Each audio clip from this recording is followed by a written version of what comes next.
New loopholes were found. Almost half of all the equipment being sold was to China. Right now, we have BIS operating exclusively from this sort of law enforcement mindset. Huawei fabs are innocent until proven guilty, but if you wait that long, it will be too late. Biden's final export control salvo, full of sound and fury signifying nothing? Or is BIS right to say in response to this podcast, how sharper than a serpent's tooth to have a thankless podcaster?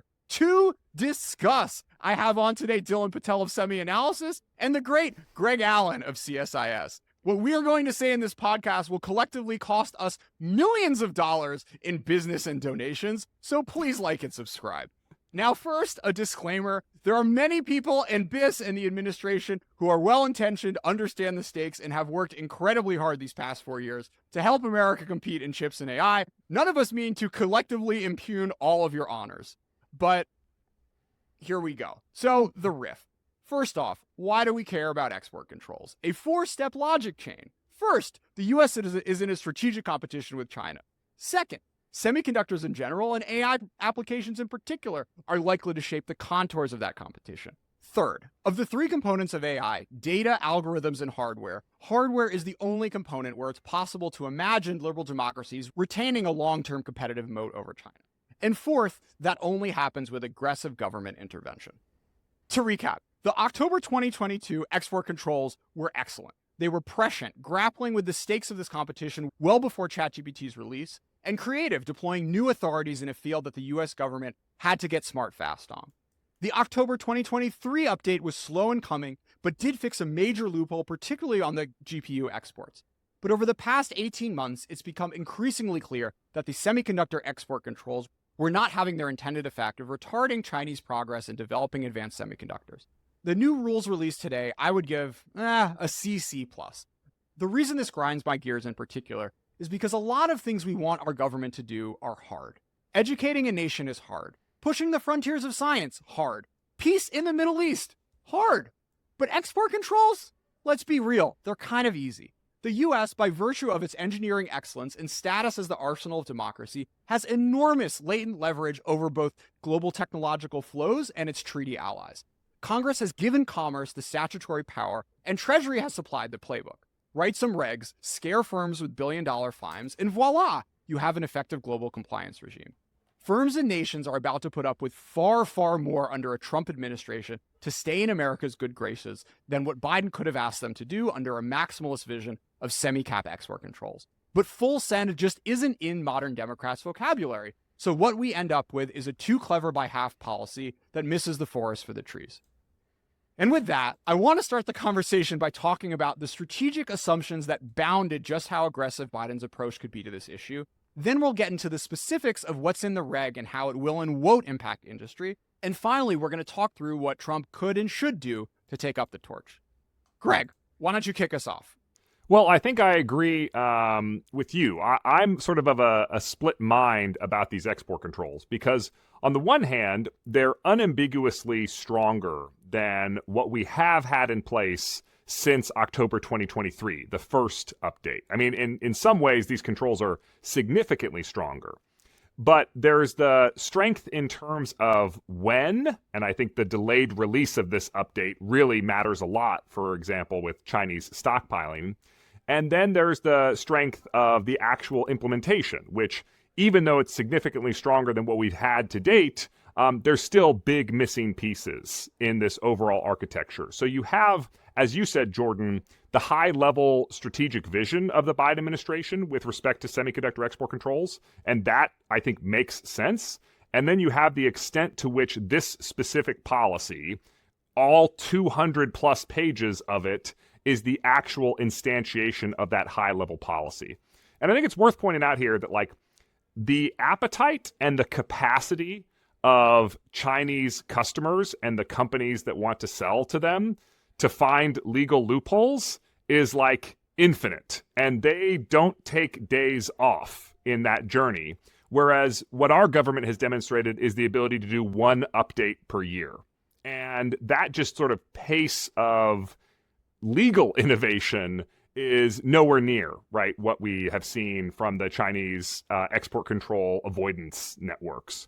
So that's sort of where we are. let's talk about sort of like the, I don't know, strategic conception that bounded just how fast and aggressive the Biden administration was going to move on this. What were their key assumptions here? Sure. So I think the two big things that were the boundaries is the complexity of these controls. And now I want to do something that I think, correct me if I'm wrong, Jordan, is unprecedented in the history of China Talk. I believe this is your first use of sound effects. So I have here all 200 plus pages of the export controls, and I want the audience to hear the thud of what they sound like when you drop them. So here we go. They're huge, and they're incredibly complex. And how do you get to a document that is 200 plus pages long? It's because of all the negotiations and people fighting over what goes in footnote 5, what goes in subpoint E, etc. And who are the stakeholders in that negotiation? I mean, to a first approximation, it's three communities. The U.S. interagency process, Commerce, the State Department, the Defense Department, the intelligence community, the White House. And then you have U.S. industry, which, it has its own dialogue with all of those organizations. Then you have other governments. And the point of these export controls, in order to work, is to be multilateral, because we don't want to ban U.S. exports of some technology only to have other countries backfill and sell the stuff that we're no longer willing to sell, because that causes lost revenue with no strategic impact on China overall. So the big negotiating partners, for this one are, of course, Japan and the Netherlands, which have their own export controls on semiconductor manufacturing equipment. And then there's another universe of people who are really important in the semiconductor ecosystem, like Taiwan, like Korea, like many countries in Europe. And so that's just a big list of people who need to be consulted. And the result is that you end up with 200 plus pages, which is what you can get everybody to quote unquote agree to, and a year between these updates. Meanwhile, China is sprinting as fast as they can to identify every loophole, to stockpile everything that they need for many years from now. And it's just a real challenge because, as you said, Jordan, we have all of these incredible advantages in strategic technology competition with China. But the question is, how effective are we at marshaling our advantages versus how effective is China at marshaling its advantages? Yeah. So let's go through one by one. We'll start with the sort of premise that you need to have the Japanese and the Dutch on board. And I think, at a sort of like legal technical answer, the answer is you don't. If like a Trump administration or a, more unilateral administration just decided that we're going to do foreign direct product rule on this stuff and say that if there's any company out there that has American technology in this, that's selling, equipment to places we don't want to sell them to, then they're in violation of U.S. law, subject to billions of dollars of fines, delisting on American stock exchanges. And this is not a replay of the satellite industry in the 1990s. These are incredibly complicated technologies that if you go to that distance from a sort of like statutory authority perspective, you will not really be able to sort of like re-engineer out what America has contributed to this and be able to sell anything to Chinese fabs that they're at all interested in. So the Biden administration, however, on the one hand understood that and they had that as a potential negotiating play, but I think that the threat of really stuffing this reg down the Japanese and the Dutch's throats fundamentally wasn't credible, because the central ethos of the Biden administration was, after the Trump administration, we're going to do things nicely with our allies and partners because we think this is a better approach to international relations and foreign policy. So with that as a dynamic where everyone kind of knows that you're not really going to throw your Trump card on the table, or you're not going to throw it in a timely and aggressive manner, then, you end up playing this very long and extended dance that leads to a 200-page regulation that's going to, make export control lawyers more money than God. And, if Dylan can sit here 3 hours after the regulation gets released and find, 10 loopholes you can drive billions of dollars through, just give the lawyers a month and they'll find ones you can drive hundreds of billions of dollars through. Yeah, so I think we're going to get into it over the course of this podcast. But Jordan, the sort of maximalist interpretation of U.S. legal authority under the foreign direct product rule, that thinking is reflected in this updated rule. So it's sort of kind of amazing that I wish we could get in a time machine and hand this rule to the Biden administration circa 2022, because this is kind of what they needed to do all along to have the kind of strategic impact that they always wanted to have. And there has been a strategic impact, but it's a fraction of what could have been achieved. So next, so assumption number 2, like, is the idea that you actually need to listen to what industry says. I think it's clear based on sort of the writing of the rule, the timelines, as well as a lot of reporting that has come out over the past few days, that the concerns of American semiconductor manufacturing companies, like, were in the OODA loop, and that there was a worry that this would, potentially, like, do undue harm to these companies and, create foreign competitors and, like, do an unlevel playing field or whatever. So Dylan, like, can you talk about the experience of semiconductor equipment manufacturing firms from a sort of like sales and market cap perspective since October 2022? What's been happening in the market since these regulations came out? So in October 2022, the regulations came out and everyone was rightfully sort of freaking out, right? Because the initial read is like, holy crap, everything is gone, right? You're banning stuff. And then it turns out like all of these regulations are Swiss cheese and you can get through them. And so this set off a fire of, hey, well, we're going to indicate that we're going to block stuff. We're going to block a few nominal things, but in reality, you can get as much as you want. And so therefore that set a light switch off in China that was like, okay, let's actually increase purchasing, right? And so China went from, the 30% range of purchases for the major equipment companies to the high 40s. Right. I think it peaked at 49% for some of these companies. So almost half of all the equipment being sold was to China post October in certain quarters. Right. After the second salvo in October 2023, business went down slightly for a little bit, but then it resurged right back up. Right. As the new loopholes were found. Right. And likewise for this one, it appears that that's basically going to be the same thing. In fact, even in some cases, there will be no decrease in business, right? So Applied Materials' largest customer in China is not restricted in really any way, and therefore they're going to continue to grow their purchasing. And they make, memory, going to spend more on equipment than the largest American memory company, right? You go down the list, it's very clear that these restrictions don't hamper anyone, right? And so these companies are going to continue to sell to China and continue to profit massively, right?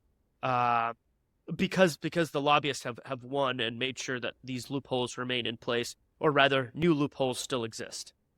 Yeah, Dylan, just like from a stock market performance perspective, like since October 2022, these companies are up like 50% overall, something like that.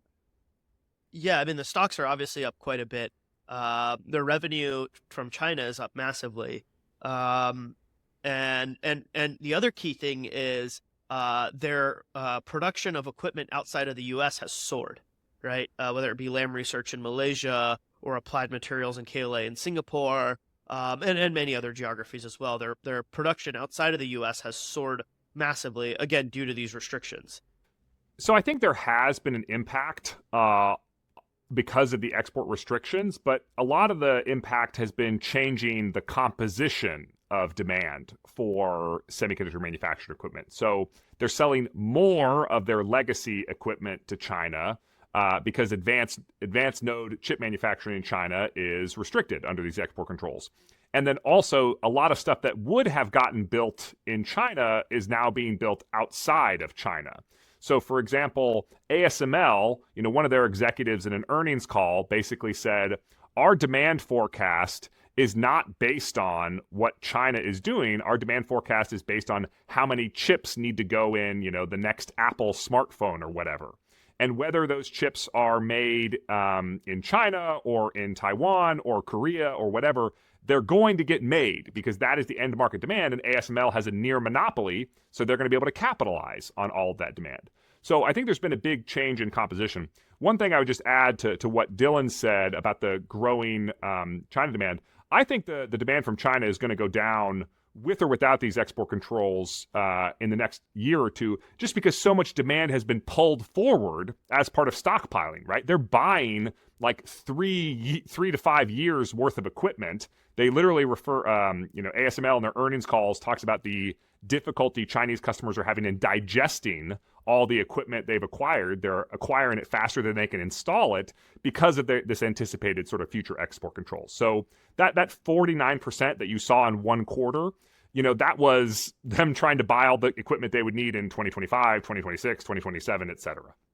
The only thing I would note is that in prior rounds where China's been restricted, they have stayed a huge percentage of revenue for longer than expected because yes, there's more than what they currently planned. Yeah, they purchased going further out, but then more money continues to flow in because the anticipation continues, the strategic importance of the topic continues, and therefore the tidal wave of purchasing continues for a number of years. Even though you would imagine, hey, for natural demand, right, in a market basis, this would be enough for 3 years, but in reality, we're just going to stuff it all through.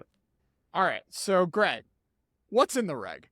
So I think there's two big pieces to the regulation. The first of which is, we've been restricting the sale of AI chips for 2 years now, and that's on the logic side of semiconductors. This control adds a new big component on the memory side, specifically high bandwidth memory chips. So that's the big first piece of the regulations. The second big piece of the regulations relates to semiconductor manufacturing equipment. And that is a big expansion of the foreign direct product rule and the circumstances under which it applies. And then the third big part of the regulation is a massive addition of companies in China to the entity list.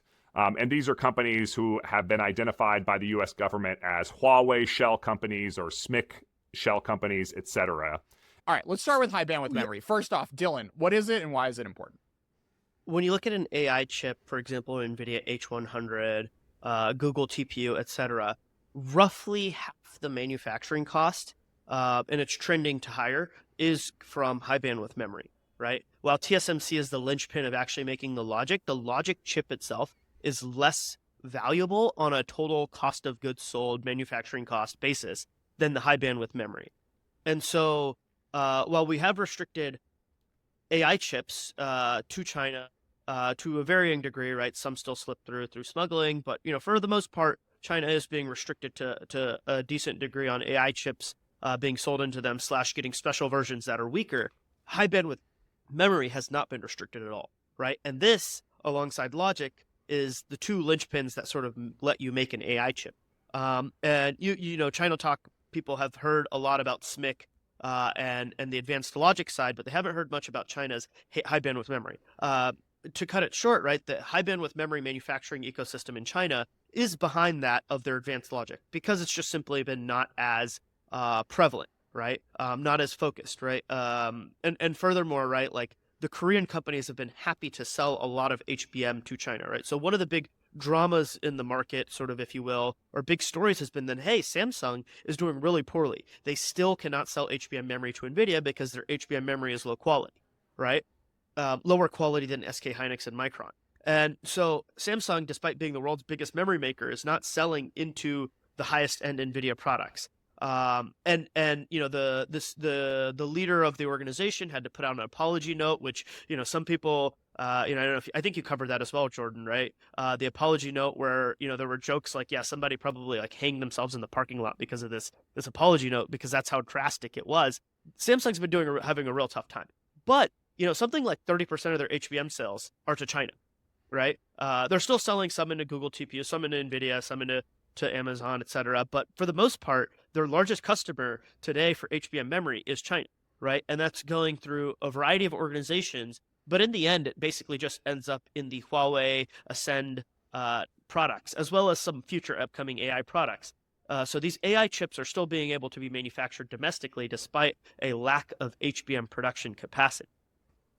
And the last thing I would say is that there are still some like head scratchers in here, right? CXMT, the largest purchaser of applied materials equipment, their HBM manufacturing subsidiary, which is, probably still a year or so away from manufacturing, is not entity listed, and the same applies to Huawei's HBM manufacturing sort of subsidiary fab. Both of those are not entity listed, which is quite interesting. Despite equipment controls hopefully being able to catch any equipment that ships to them, they were not entity listed. So there is some weirdness going on or missed sort of holes. But for the most part, this was a very, very necessary piece of regulation, and it's fantastic that it did go through to sort of prevent China from acquiring AI chips.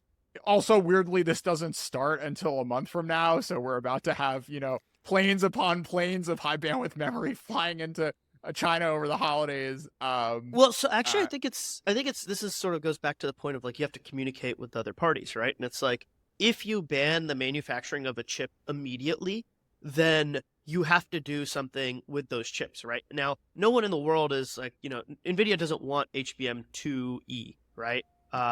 Neither does Google, neither does Amazon, et cetera, right? So there is that aspect, right? So like, for example, when NVIDIA got banned from selling some of their AI chips, they had to figure out how to sell them outside of China, which was fine because there was a chip shortage, whatever, right? Not that hard, I think, for NVIDIA salespeople to figure that one But out. in this case, right, of HBM, NVIDIA has zero desire for that HBM, right? In fact, they don't even really want HBM3. They only want HBM3E because their next product launches, right? And we should sort of clarify for the audience here.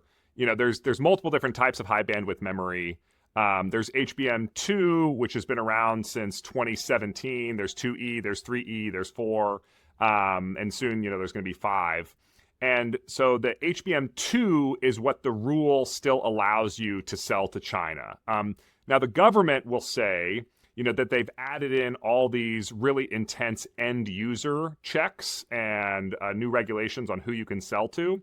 So for example, you can sell HBM2 to customers in China, but you can't sell to a distributor. You have to sell direct to the end user. And that end user cannot be somebody who's planning on putting that HBM into an AI chip. There's other applications for HBM, but AI is by far the biggest demand driver for HBM overall. So I think that's what they're thinking. They're thinking, of course, about Samsung and its desperate need to stay in the HBM market, and they're thinking about can we, using end user verification and end use verification, comfortably sell this legacy product. The other thing is what Dylan said, right, which is Chinese companies might be only a year or so away from large-scale manufacturing of HBM2. So it's sort of like, well, if they're going to start making the old crummy HBM pretty soon anyway, can we make life hard for those manufacturers by keeping foreign availability? And that's consistent with what we did in logic. We banned the sale of the most advanced GPUs. We allowed the sale of older, lower performing GPUs, with all the failure modes in that strategy, but that was the strategy. I guess this comes to another sort of like strategic question, right? Whether end use controls of like, limiting specific fabs or limiting specific customers is even a sort of reasonable way to go about policymaking as opposed to the nationwide controls, which are other components of this and past regulations. Like, what's your general take on the sort of like efficacy of that as a as a strategy here? Well, I think the government has an opinion on the efficacy of that strategy, and it's reflected in this document. They basically say that while the controls to date, which depended on end-use based controls, have had an effect, there has also been successful going around. And just sort of ask yourself the question, right? If it has always been illegal to sell equipment to companies that are engaged in advanced chip production in China based on an end-use criteria, then why did the government feel the need to add all these companies on an end-user basis? I mean, it's literally because the Commerce Department and the selling industry, at least I think this has to be stated, self-assessed as inadequate effectiveness, right, in preventing sales that they wanted to prevent via the end-use controls. Now, that's not to say it's had no effect. SMIC can't make nearly as many 7-nanometer chips as they wish they could make it, and it's because they're constrained on certain key categories of equipment. But the effect could have been much stronger. All right, Greg, part 2. Okay, so now we get in. So that's like the chips. Sorry, let me start over. So we just talked about how we've been restricting logic chips and now memory chips. Now, there's no strategic rationale in not selling the chips if China is just going to make those chips themselves. So that gets the restrictions on selling the equipment that China needs to make these chips. And China has a domestic equipment industry, but it's quite small in global terms. And technologically, it's far less sophisticated than what exists among the US, Dutch, Japanese sort of global state of the art. Now, this control includes a massive expansion in the circumstances in which the foreign direct product rule applies for restricting sales of semiconductor manufacturing equipment. So I kind of have to explain the foreign direct product rule for this to make sense to your listeners. So bear with me as we go through some simplified legalese. So the simplest version of the foreign direct product rule is like, we don't want to sell missiles to Russia, but we do want to sell missiles to Germany. So we sell a missile to Germany, and then Germany, spray paints that missile purple, and they say, this is no longer an American missile, it's now a German missile, it's the German purple missile, and it's our country, and we'll do what we want, we're going to sell this missile to Russia. The foreign direct product rule is what stops that. It says, whatever, we don't care if it's purple, that's still an American missile, you are violating US law if you sell that missile to Russia. Everybody understands that version of the foreign direct product rule. In 2020, the Trump administration, with their updated export controls on Huawei, they used a new interpretation of the foreign direct product rule, which said that chips made by TSMC in Taiwan using American-built semiconductor manufacturing equipment, that also applies to the foreign direct product rule. So this is how we cut Huawei off from the advanced chips that were the application processors of their smartphones in 2020. That really hurt Huawei. This control is going even one level farther in terms of when the foreign direct product rule for semiconductor manufacturing equipment can provide. So if your chip manufacturing equipment includes in it a chip that was made using US semiconductor manufacturing equipment, then the foreign direct product rule now applies to your equipment.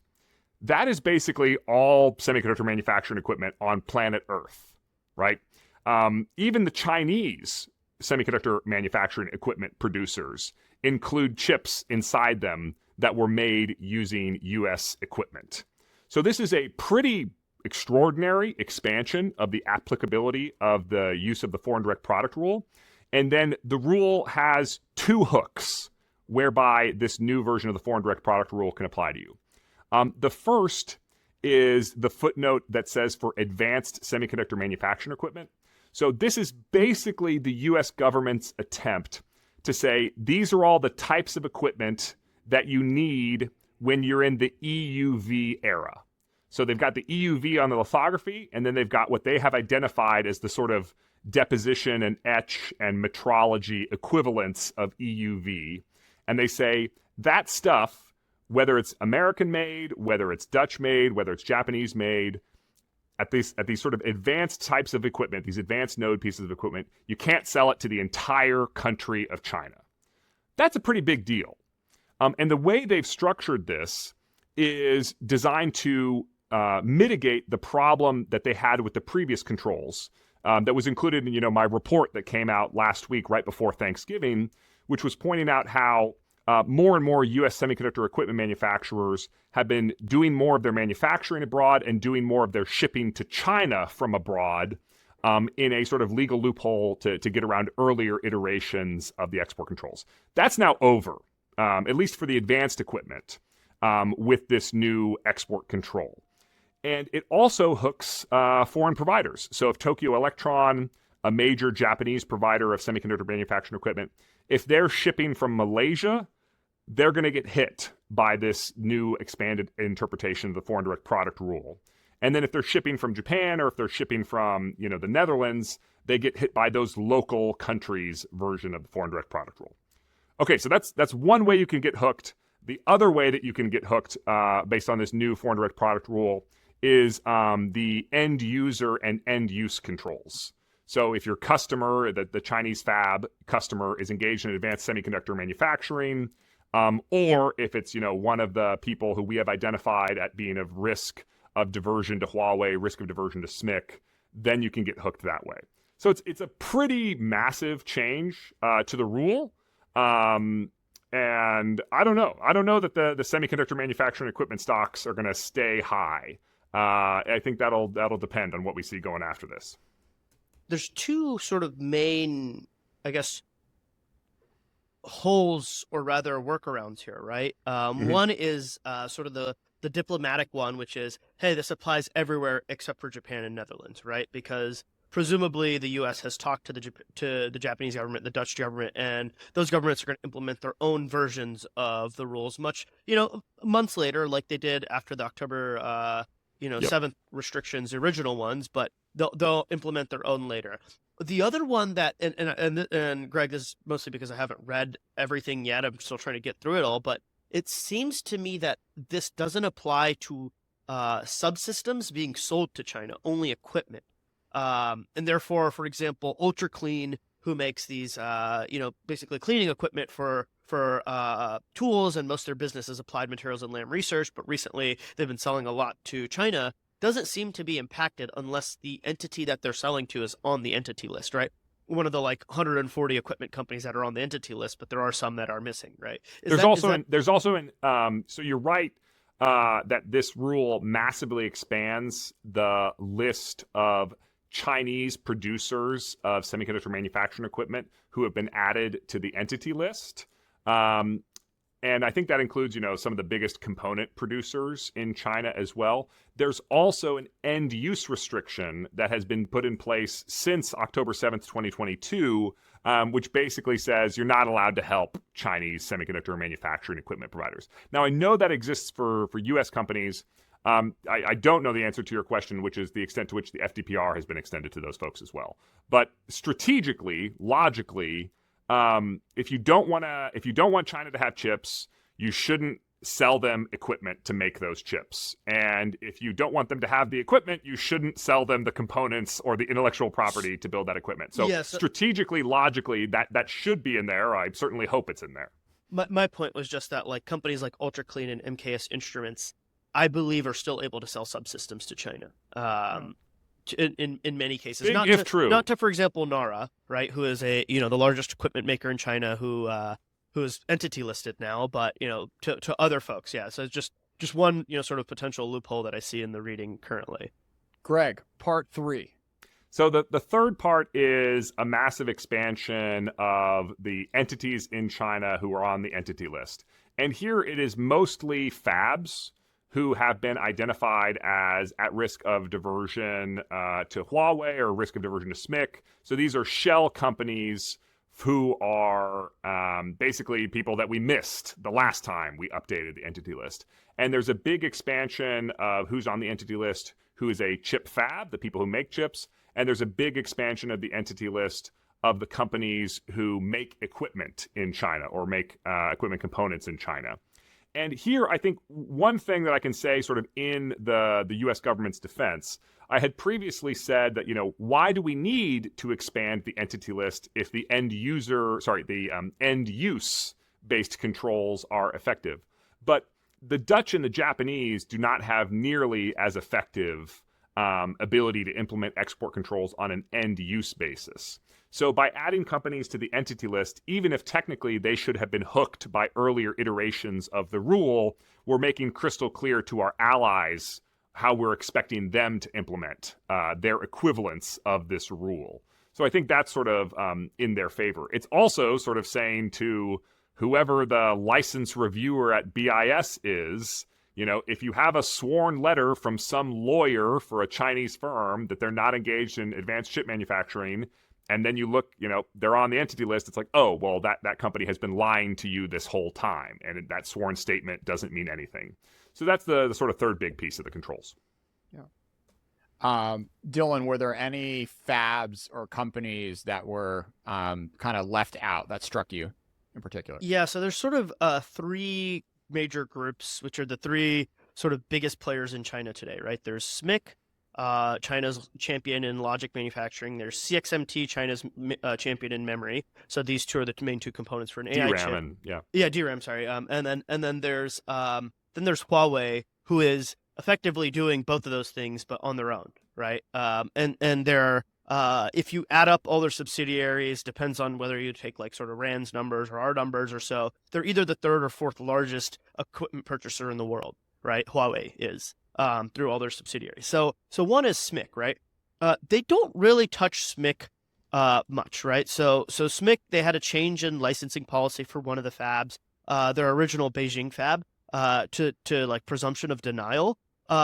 But one interesting thing is that their Beijing, Tianjin, and Shanghai fabs, I think I butchered the second one, how to say it, weren't really, and then also weren't really like touched, right? That they, for example, that wafer bridge that we discussed, I don't think they, in our report about fab whack-a-mole, where there's a bridge between two fabs and one's entity listed, one's not. The one that's not, I don't think was added. They did add language. I think you had an impact here, Dylan. They did add language about physical connections between fabs, referring specifically to wafer bridges. And they have some sort of like complicated, but it only counts if you can definitely like leverage the equipment that's in that other fab. So they are trying to sort of add these geographic proximity restrictions to get at the fact that like, oh, well, you can't sell to SMIC, but across the street is Schmick, which is a totally different company, we promise. They're trying to get around that, with these sort of geographic controls. I haven't really dug into the details on how effective I expect those to be, but they're at least aware of your criticisms and they made an attempt. We'll see if it actually works. But even if that wafer bridge is sort of blocked, their new fabs in Tianjin and Beijing and Shaoxing are, which have been created since 2022. SMIC was added originally to the entity list in 2020. Created since 2022. None of them have ever been added to any sort of like restrictions beyond end use because they all just claim they're developing. This is 28 super nanometer. important. You're right. They're all just developing 28 nanometer and above, right? That's obviously what they're doing. There's no way they're trying to do anything below 28 nanometer there, according to SMIC. You should be putting all of this in air quotes. Yeah, sorry. Yeah. And so like I think that's like one of the major possible sort of issues with this, right? Is they didn't impact SMIC properly, right? The next one would be sort of regarding CXMT, right? CXMT making the memory, the DRAM for HBM and regular DRAM. The largest equipment purchaser in China by at least one individual entity, second largest customer, or largest customer to Applied Materials in China. They were not added to any entity list, despite having done some actions that were like clearly egregiously breaking them, right? So they did hone in on the DRAM. So back in 2022, the government said, hey, 18 nanometer half pitch for DRAM is the restriction. If you go below that, you're blocked. If you're above that, you're fine. And so CXMT quietly said, oh, our 17 nanometer is now 18.5 nanometer. They just like threw their hands up, blah, blah, blah, right? Did we say 17? That was a typo. Yeah. Yeah, exactly. And now they're honing in on the description, defining some actual physical metrics, memory cell sizes and such. So this restriction on end use or sort of what you're making is very crystallized now, right? Rather than being ambiguous. The other challenge is CXMT. You're not allowed to make gate-all-around transistors. You're not allowed to make any below 18 nanometer half pitch. Last year, this year, at a technical conference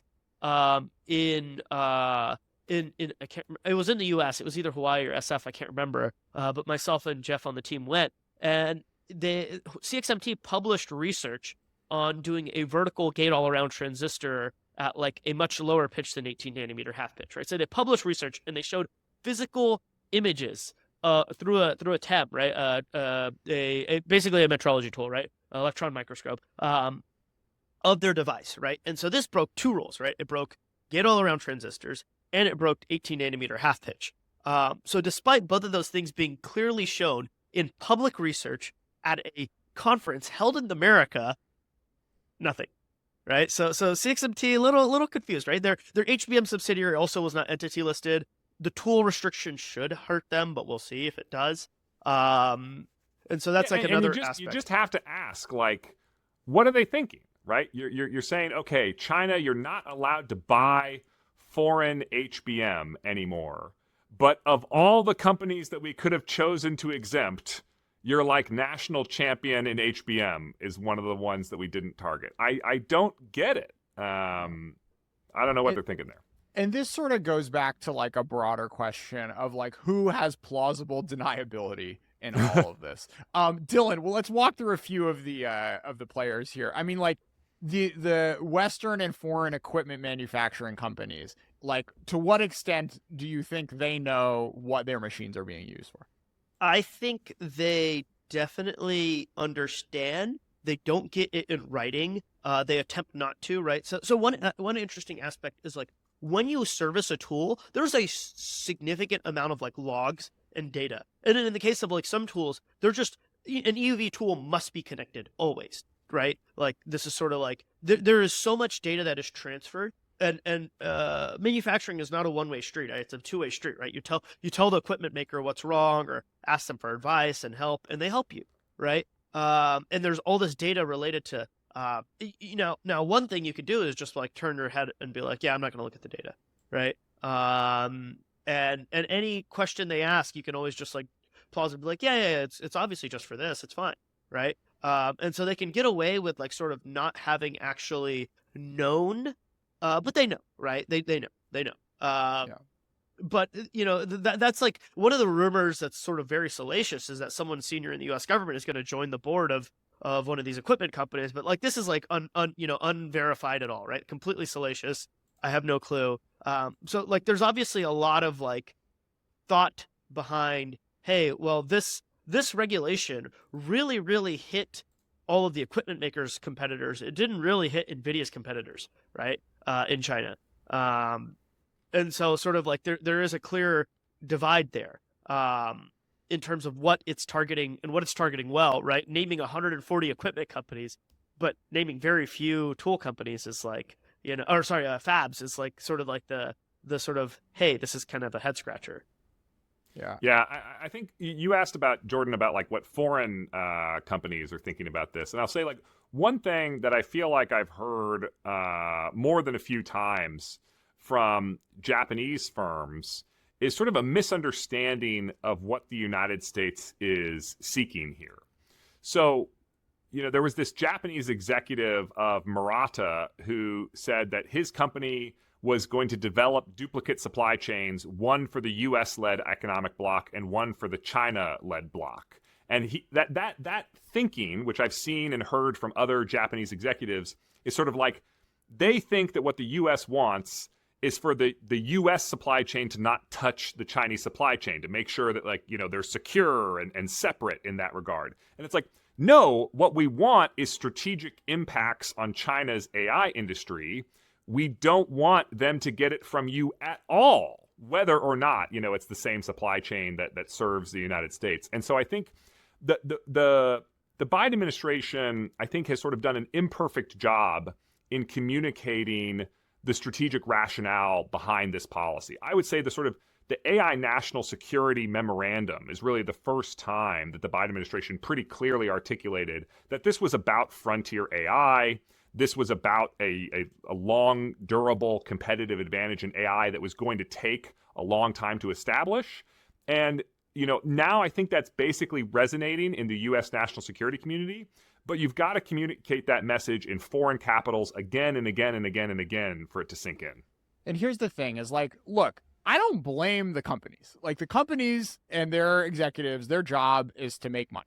Like they're not necessarily, they don't have any fiduciary responsibility to like American long-term national competitiveness, right? But like the problem is the way you make it clear to them that they can't play footsies with these rules is you do what the Treasury Department did over the course of the 2000s and 2010s is throw billion-dollar fines or multi-billion-dollar fines times at these companies. And frankly, the sort of enforcement actions which you could have done to to Japanese firms, to American firms that really should know better about what they're doing, just have not materialized over the course of the lifespan of this regs, which would have, and that's not just a communications problem. Like that is a enforcement problem. And doing things like not putting CXMT on the list, even though it's half covered by some things and a quarter covered by others, I think is part and basically not bringing any major cases. I mean,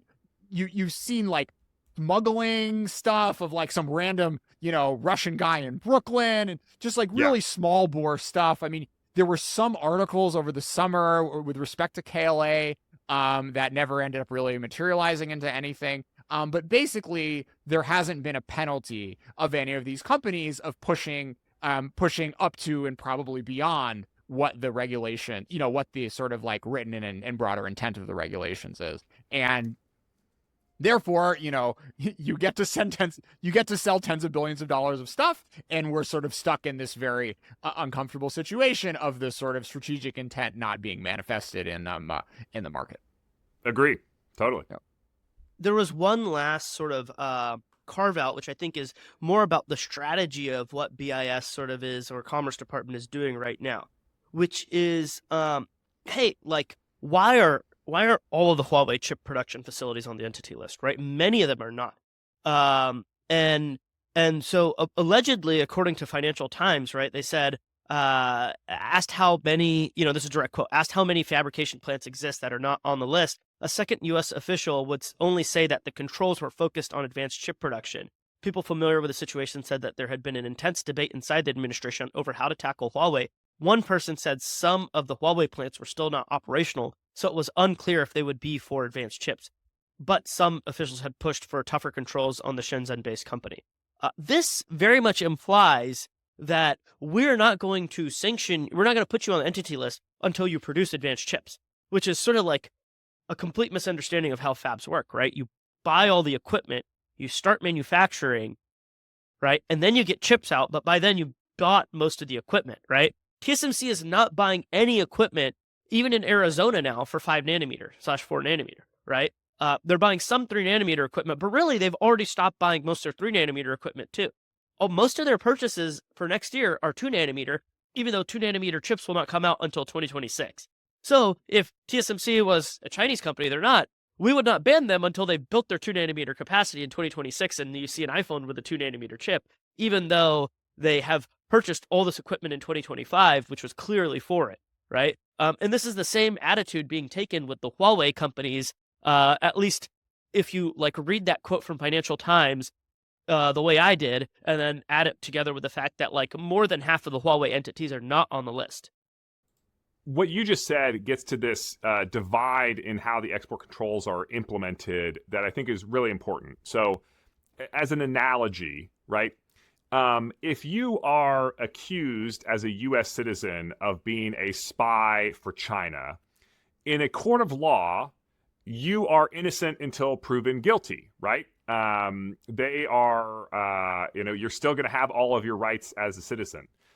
However, that's a law enforcement mindset. An alternative mindset would be like the counterintelligence mindset. So you can lose your security clearance in the United States government merely for being suspected of being a Chinese spy. They pull your clearance before they know for sure, right? Because if they waited until they know for sure, it will be too late, right? And you will have done grave harm to U.S. national security. And right now we have BIS very much, and for good reasons as well as bad reasons, operating exclusively from this sort of law enforcement mindset, right? Huawei fabs are innocent until proven guilty, right? We're going to assume that they're producing legacy chips until they reveal us otherwise. But if you wait that long, it will be too late. You will have already screwed up. You will have already cost U.S. national security in the strategic viability of executing this policy. And so I think we kind of have to think about, like, are export controls a tool in our foreign policy arsenal for achieving strategic outcomes, or are export controls, very much like a law enforcement kind of activity? And I think we need that mindset shift, and we haven't seen it yet. So let's just like also level set on the sort of like quality of the U.S. intelligence community and law enforcement's ability to sort of pursue that approach. it took a Tech Insights teardown of a Huawei chip in order to understand that it was actually, surprise, surprise, being manufactured in Taiwan by TSMC. And no, if, I Okay. have to stop you there because Okay. you said the U.S. intelligence community's ability to help, and that is not what is the challenge here. It is the willingness to help, right? Okay. I have read declassified CIA documents from the Cold War in like the 1970s and 1980s. The CIA was doing some badass stuff assisting in the enforcement of export controls. Their work was awesome, right? But if you fast forward to 2024, like, where is the intelligence community, right? Why is Gina Raimondo getting humiliated in her trip to China with this new Huawei phone that she's learning about while she's in China for the first time? Like, you're not supposed to learn about that, from China. You're supposed to learn about that from the intelligence community. And I do think it's just like are they even trying, right? Because I know they can do incredible things when they try, but are they trying? All right. So in sum, we got a lot of new stuff with a lot of holes in it. We also have a new president in 6 weeks or so. Greg, why don't you take your first shot at this? Well, I think the first thing to say is our new presumed, he's not been confirmed yet, but presumably our new Secretary of State is going to be Marco Rubio, the former, I guess he's the current senator from Florida. And every time the Biden administration has revealed a new package of export controls, Senator Rubio has criticized it for having too many loopholes, for not being tough enough, for missing this, for missing that. So, while the Commerce Department is in the driver's seat for dual-use technology export controls, the State Department is a part of the interagency process that makes those decisions. And I think Rubio, as Secretary of State, somebody who's really passionate about the issue of the national security threat from Chinese technology, I think he's going to try and be a loud voice on this. And I hope he is, and I hope he's an effective loud voice.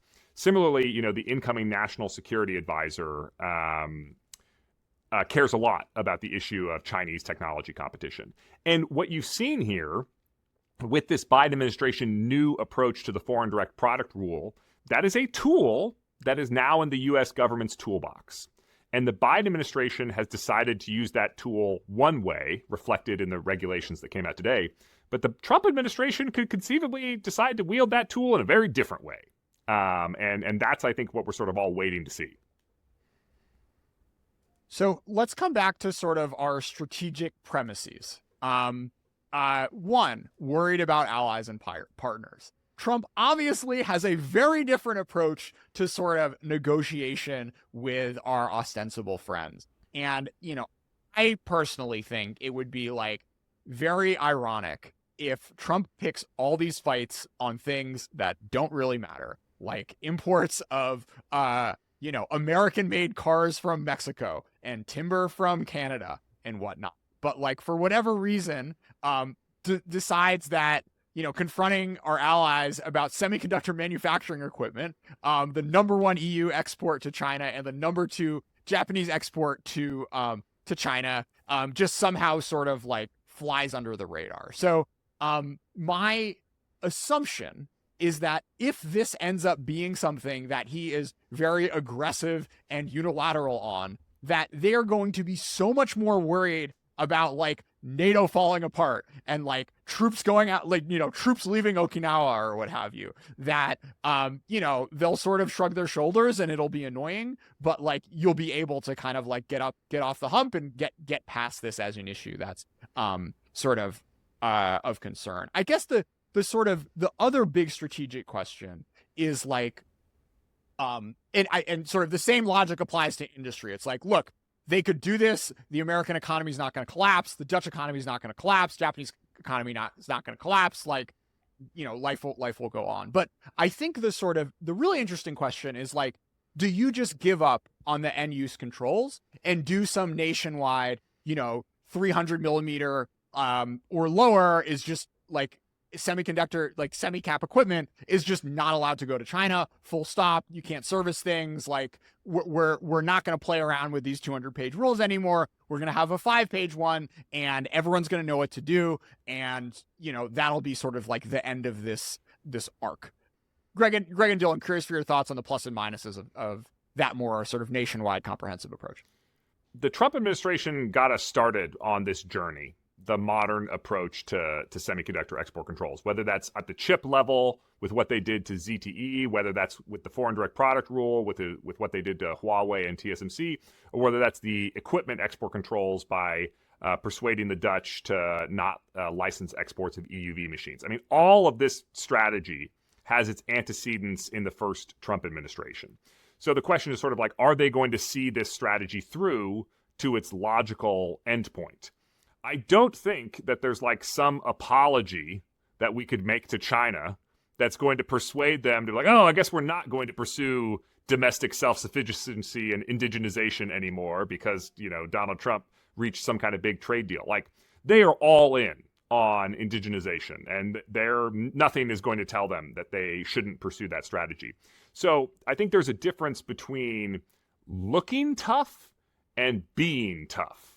And the question is, you know, whether or not the Trump administration is willing to do what it takes to be tough.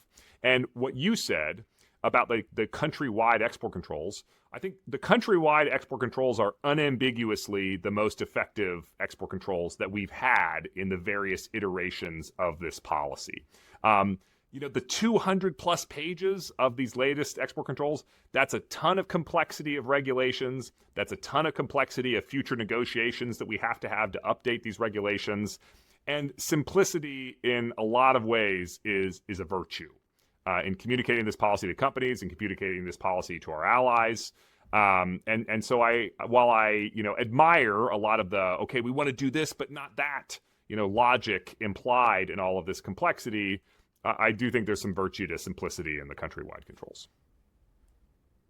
I think the real question is yeah, exactly what Greg said, right? How tough do they go on China in reality, right? So while they did like initiate all this, they did eventually like bow down for ZTE, right? They didn't go all the way with ZTE, and therefore ZTE lived and continued to grow.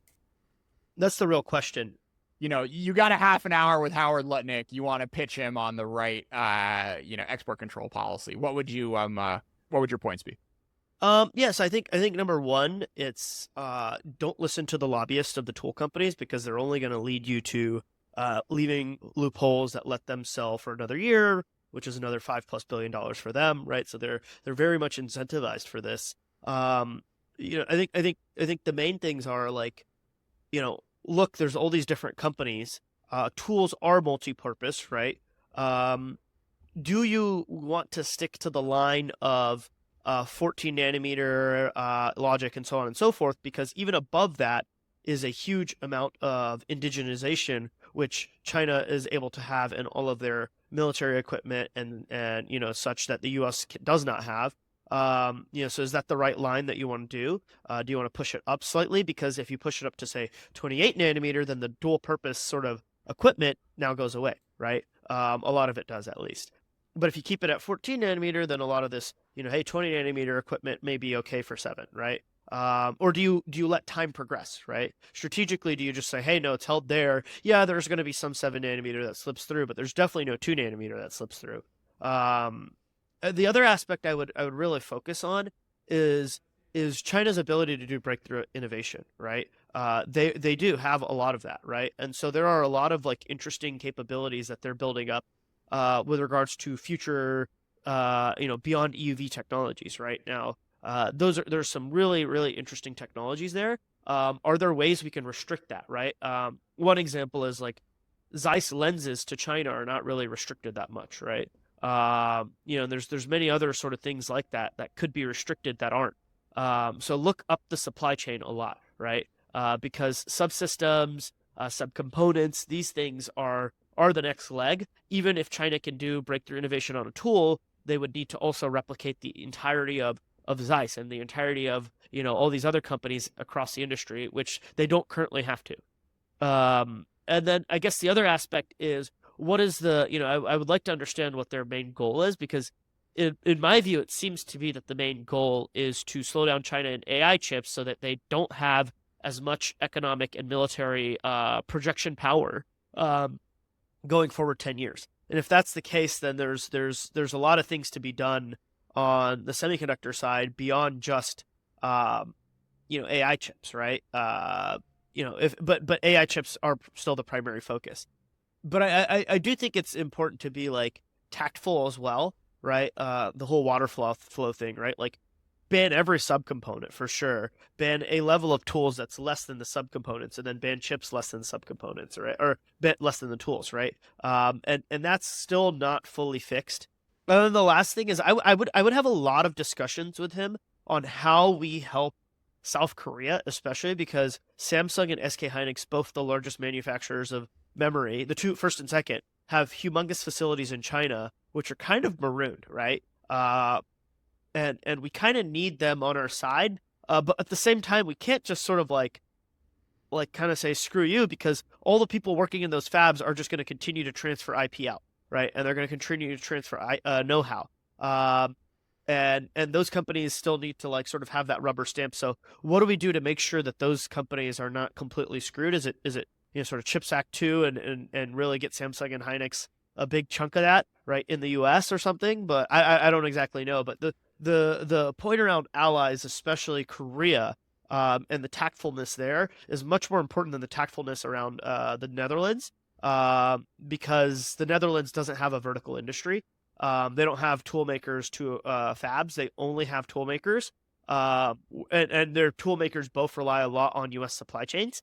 Whereas South Korea, their tool makers are pretty domestic. They can't make all the tools. They only make some. I think SemiAnalysis is like seventh largest manufacturer of tools in the world. But then their fabs are the top two leaders in one of the areas, right? And they have major capacity in China. This is not something that's just so simple as like ban everything and like, haha, screw you, Samsung. Because you don't want to like have them become, you don't want to sway them into the other orbit, right? They're not anywhere close to it, but that's the other aspect is like, how do you tactfully deal with it? Obviously, there's tons of loopholes, but it's really more about like, yeah, closing those is like pretty simple, I'd imagine. It's really about strategically what are you aiming to achieve, and how because there are very, very many precise lines, and how do you which one do you want to target? Then like it's much easier to recommend specific changes. So I think there's one thing, Dylan, that a point that you've made in earlier conversations that I think is definitely worth sharing with the incoming Commerce Secretary in this hypothetical, and that's your puzzle piece analogy. So I think you should say that one again. Yeah. So I mean, like right now, the strategy is still that of a jigsaw puzzle, right? You get 1,000-piece or you give a 100-piece jigsaw puzzle to an 8-year-old child, they'll be able to do it, right? But if you take one piece away, they'll still figure it out, right?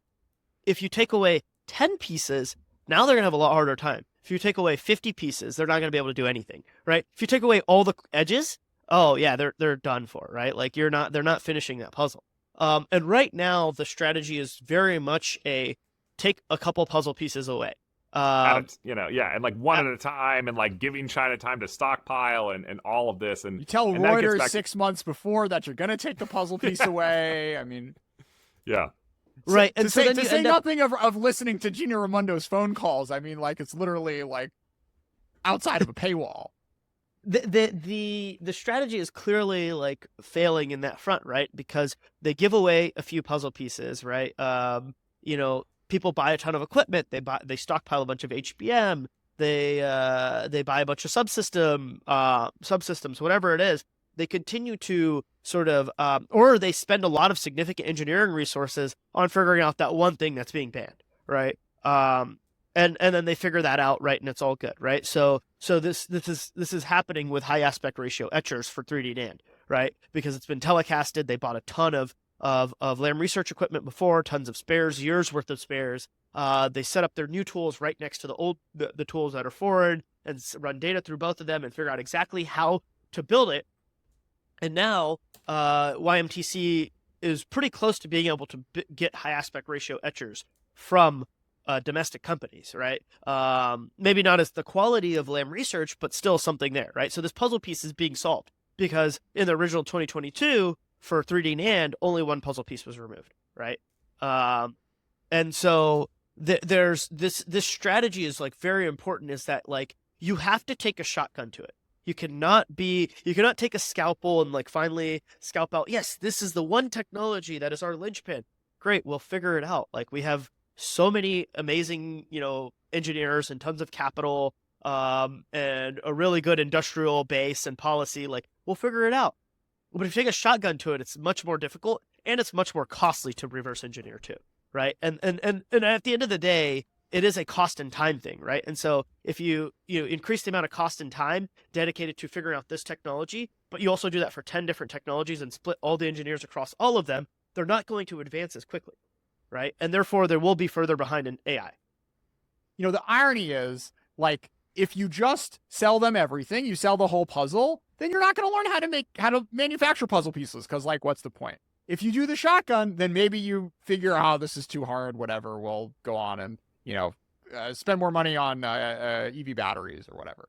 But like, because America is giving them so many puzzle pieces and sort of leaving enough scaffolding on, that what it's actually doing is like the greatest version of, industrial policy that you could imagine, because there is just enough of a sort of commercial incentive to do this. And sort of like, companies are lazy and they want to not, do research on things that already exist out there. If there's, low potential ROI, or you could, be in a different place in a value chain. But like, because of the sort of Swiss cheese nature of what we've seen over the past 2 years, like they're still in the game and they're still trying to do the thing, and they're much further on than they would have been had the US either just made it impossible with much more dramatic FDPR starting in 2022, or, continued to sell everything so that there was no reason to do this indigenization in the first place. But we're left. Yeah, the way I describe this is like, say you're having a conversation with your spouse. You already know what neighborhood you want to live in, but you're like, oh, should we build our house on this side of the street, or should we build our house on that side of the street? Well, like, the dumbest thing you could do is compromise and build your house in the middle of the street. Because, there's a logically consistent argument to sell almost everything to China. I don't think that's going to go well, but at least you can make the logically consistent argument. And then there's a logically consistent argument to sell almost nothing to China. But like, where you cannot make a logical argument is to like telegraph your intention to destroy China, but then leave so many loopholes, right, that like it doesn't actually work, right? That's the worst of all the possible choices you can make. That's the equivalent of building your house in the middle of the street. And that's the problem, is like these policies are manufactured out of political compromises. And sometimes that's really bad. I do want to say, though, that I don't think that the sell everything to China scenario was going to be some kind of happy story. Yeah. We sold everything to China in terms of solar manufacturing equipment, and the result is now China completely owns that entire industry. We sold everything to China and developed, deep partnerships on electric vehicles, and the result is now China dominates that industry. So the sort of hypothesis that if we just, had kept selling everything to China in terms of semiconductors and semiconductor equipment, everything would have turned out fine and dandy. I don't think that's supported by Chinese policy documents. I don't think that's supported by the record in other industries. And I would say at this stage, we're already all in, right? Like, we are already all in on the export control strategy. We need to start doing what it takes for that strategy to work. To be clear, Huawei bought whatever they wanted up until the Trump administration restrictions, and they actually became TSMC's largest customer. They were crushing Apple in the China phone market, and even abroad, they were the largest phone maker in the world. They weren't as profitable as Apple yet. They were getting there, right? They dominated telecom equipment markets globally, right? The only places they didn't dominate is where we were like, you can't install Huawei equipment because they were just technically superior, right? And so when you let them buy whatever they want, they will still take over industries, right? SMIC, same thing. Whenever they were allowed to buy whatever they wanted, they got all the way to basically 7 nanometer without any qualms. So yes, even though they could access TSMC 7 nanometer since 2018, and sure, SMIC took years later, SMIC still built it, and they still had a market for it. And they would have continued to, they would have a lot more capacity today, of course, right? And the list goes on and on, right? Like, why did NARA exist at all pre-2022, October 7th restrictions? Why were they still a multi-$100 million revenue company despite the fact that Applied Materials, Lam Research, and so on and so forth were allowed to sell whatever they wanted to China before the restrictions. Well, because they're still going to replicate, they're still going to build the industry. There's still like industrial policy. They're going to replicate it, right? They're going to have the supply chain. So in the alternative world, where China's allowed to sell everything, it's like just giving them the whole puzzle, and then they still make the whole puzzle themselves on the side, right? But in this case, we're taking away one puzzle, and they're still going to make the puzzle. It's just we've only taken away one piece. All right. So concluding thoughts. Greg and Dylan, what is the Make America Great Again, America First pitch for, investing in the semiconductor industry at home and making it really hard for China to have a semiconductor industry? So if we're going to make American chips strong again, we're going to make American chips great again, we have to, do CHIPS Act 2, first of all, right? $50 billion is nothing. Intel's R&D was $20 billion a year, plus another amount a little bit larger than that on CapEx a year, right? So literally 1 year of spend, and Intel's getting like less than 10 split over many years, right? There's something really important, which is like I don't remember if it was the Inflation Reduction Act or the Infrastructure Act, but the one that really subsidized and spent hundreds of billions of dollars on renewable energies. This is the cost of what it takes to get maybe a 5% market share domestically of every single part of the industry. Whereas today we have much, much higher market share, and we can spend a fraction of that number or on a relative market size basis to get the domestic industry, right? And to have it. So industrial policy must come early before we've lost grips, right? And therefore, right, like if we want to have 20% share in memory, 20% share in advanced logic, 20% share, at least 20%, right? We could spend much less than if we wait another 5 years and then try and do that, right? And so this is like the number one key thing, right? Is, yeah, sure, like Trump tariffs are not, tariffs are probably not going to work for moving in chip manufacturing because chips are not what's shipped. It's end systems, it's servers. And frankly, we're not going to make servers in America, right? There's a lot of manual stuff there. We want to make the servers in like Vietnam and Mexico, and so on and so forth. So we have to like do industrial policy on the scale where companies actually make significant capacity. Is TSMC putting 15% of their or 20% of their leading edge capacity what we want, or do we want it to be 30-40%?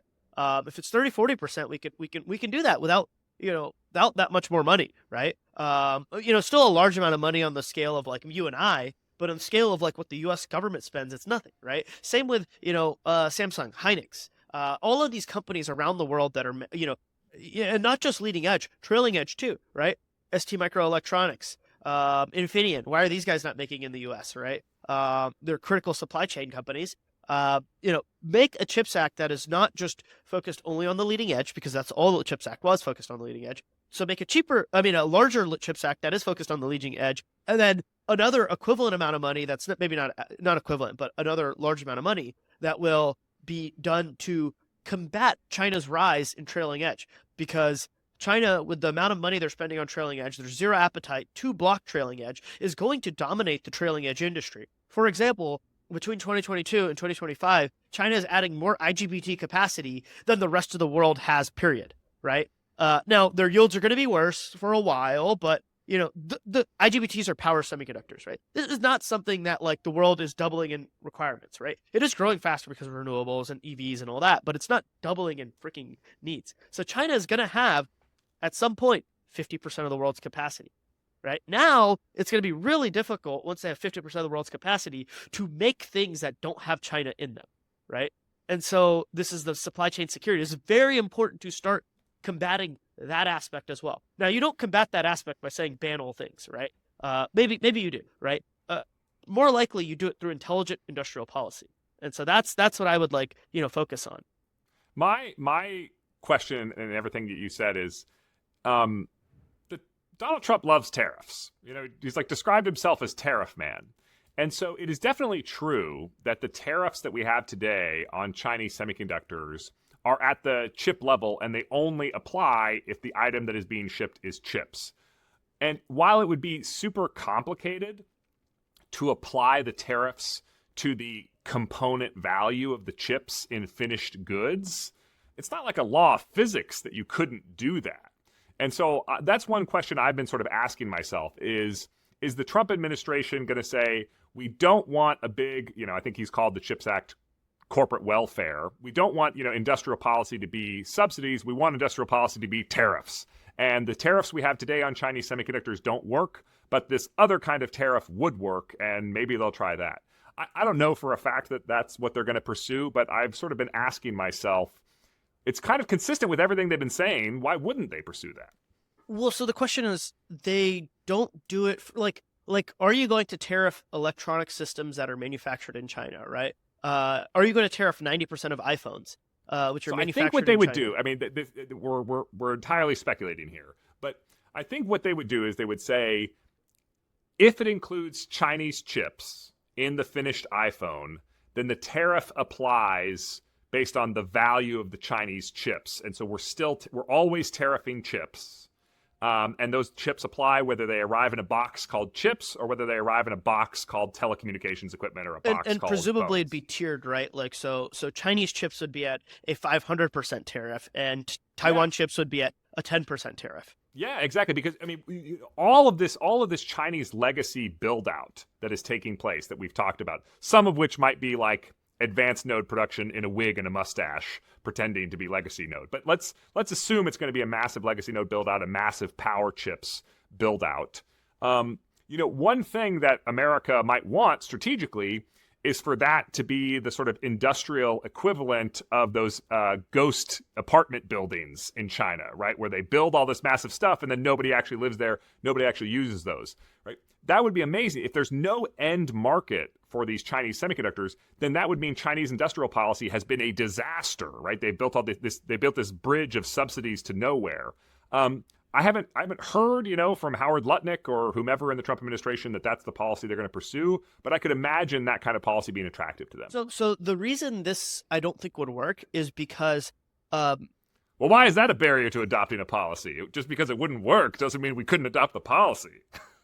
Well, so I think like if you want to prevent China from having, trailing chip market share globally outside of China, then the number one thing you have to do is move electronic manufacturing out of China, because the U.S. market for purchasing not high-end servers, but like high-end AI servers and such, but other things is not like even 40%, right? It's maybe 30-40%, right? Whatever, right? For a lot of things. Now for AI servers, it's like 70, but like for these other items, it's quite low. So we can dictate the policy on AI servers, sure. Can we dictate the policy, presuming we solve the data center shortage, that is, right?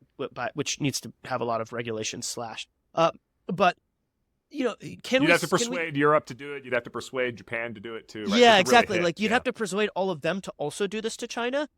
Because otherwise, like, why is the Xiaomi phone, which is 20% of the market share globally, and the Oppo and all these other Chinese phone makers, right? Basically everyone besides Samsung and Apple. Why aren't those just going to use Chinese RF chips? Why aren't they just going to use Chinese power management ICs? Why aren't they just going to use Chinese antennas, like, et cetera, right?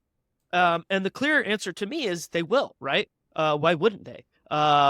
Unless there's some way of moving manufacturing out of China, but not just manufacturing, but these vendors, right? So consumer goods, mostly just phones are dominated by China, right? Laptops aren't really, right? But like, okay, you got to convince Dell and HPE through their ODMs like Compal and such to move out of China completely, right? And move into Southeast Asia or India or what have you, right? And a tariff on the chip value made in China does not solve that, right? So then in that case, why don't we just go more heavy-handed, right? We're the Trump admin. Let's just tariff all things that are shipped from China.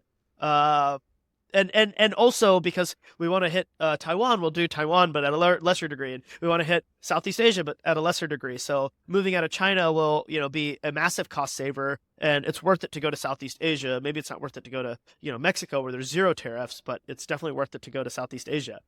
The strategy to win is industrial policy. It's not being, it's American optimism, right? And so like optimism is we'll build it here, not, hey, we're going to penalize you if you build it there, is my main thing. I think kind of where we are in the story is that the Biden administration had assessed this policy toolbox that the first Trump administration created. And now we're going to see what the second Trump administration does with the policy toolbox that the Biden administration has created. And that's why, while I know there are some people in DC, certainly not me, who are sick of the sort of semiconductor great power competition story, the AI great power competition story, I don't think it's going anywhere. I think it's going to be, the next chapter in the story. But this is still a big part of geopolitical competition and a big part of what the Trump administration is going to have to focus on. I got one more riff. Sorry, Dylan. Okay. I got one more little riff for you. So, like, the sort of the intellectual and sort of execution level problems that the Biden administration ran into in this export control saga, I think are sort of exemplary of broader challenges that the Biden administration have, and I think Democrats have more broadly, which is like people think they're too smart and they think that they can find the sort of perfect algorithm which is going to fit and solve for all of your all of your equities when you're making whatever decision, and you can do enough integrals and you can have enough lawyers look at the document and you can have enough track changes that like you will end up with the optimal thing. And you saw this, I think, with the Inflation Reduction Act and how long it took to get out. You saw this with the CHIPS Act, this sort of extended negotiation process of getting delivering that. You saw that with the way that the Ukraine arms were distributed and relitigated every 2 months on where they can shoot and what weapon systems they can get and whatever. And I think you saw that also with export controls. And the problem with that is if you're not able to sort of make the tough strategic decisions up front and sort of execute with the understanding that you're not going to make everyone happy and that not everyone's equities are going to be fulfilled, so you're just going to have to prioritize and go forward, then you're sort of in this limbo where you're actually doing worse than what you could have had by sort of trying to maximize the two variables which are most important, as opposed to trying to do a halfway decent job with the five that all matter, but maybe matter orders of magnitude less than. Yeah, faster, just to put another way of what you said, faster and good enough is almost always better than slower and theoretically perfect. This is my first so I'm back from paternity leave, right? And of course, as a new American dad, half of what I did was read U.S. Civil War history. There is an excellent quote by Ulysses Grant. All right, so Colonel James Russling asked Grant if he could spend a lot of money on something. And so this is from Ron Cherno's biography. Grant approved it with startling speed. Russling asked if he's sure he was correct. I am not, Grant shot back. But in war, anything is better than indecision. We must decide. If I am wrong, we will soon find out and can do the other thing. But to not decide wastes both time and money and may ruin everything. And I think, I don't know if we want to call it a tragedy, but maybe the irony of this is that October 2022 really felt like a decision. Jake Sullivan makes this dramatic speech saying that we need to be as far as possible ahead of China in critical strategic emerging technologies. A month later, you have ChatGPT. It's clear that AI is the critical emerging strategic technology. And wow, they're really onto something here. But then we have a year-long wait. And then we have a year and a change-long wait with all these, Swiss hole loopholes, which are optimizing for other things besides strategic competition with China. If Donald Trump can bring one thing to the table, it is more aggressive and faster decision-making in which you can sort of learn from the change that you make in the world and adjust accordingly faster than a, Yale law, driven, smart, but perhaps a little too smart for their own good cadre of Biden administration officials. So yeah, we're doing Parent Corner now. Shout out to Bill Simmons. Number one for me, I had a good friend who's a new DA in New York City and had his closing argument. And my wife had a meeting at the time. And so I email him. I'm just like, hey, I'd love to come, but I kind of have to bring the 2-month-old.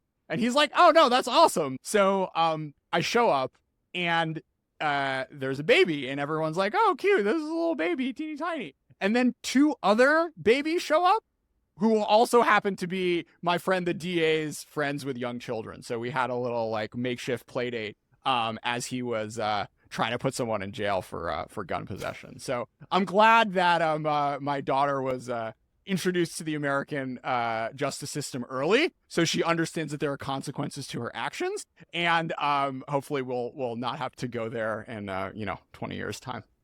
So over this Thanksgiving, I was like trying to get ready for these new export controls to drop. I was doing a little bit of work over the break, and I'm also reading to my kids all the time. I'm reading to them every night. I'm reading to them every day, and so while I'm trying to get a little work done, and I'm writing a piece about the updated export controls, my son Teddy comes up to me and he's like, "Daddy, read to me," because he sees the the words on my computer, and so I read to it, and like literally like 10 seconds into this, he's just like, "Daddy, why is your work so boring?" And yeah, so probably export control analyst, not in his future, but he's a smart little guy.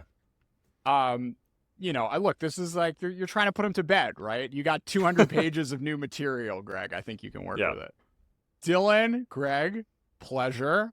Thank you so much for being a part of China Talk. Thank you for having us.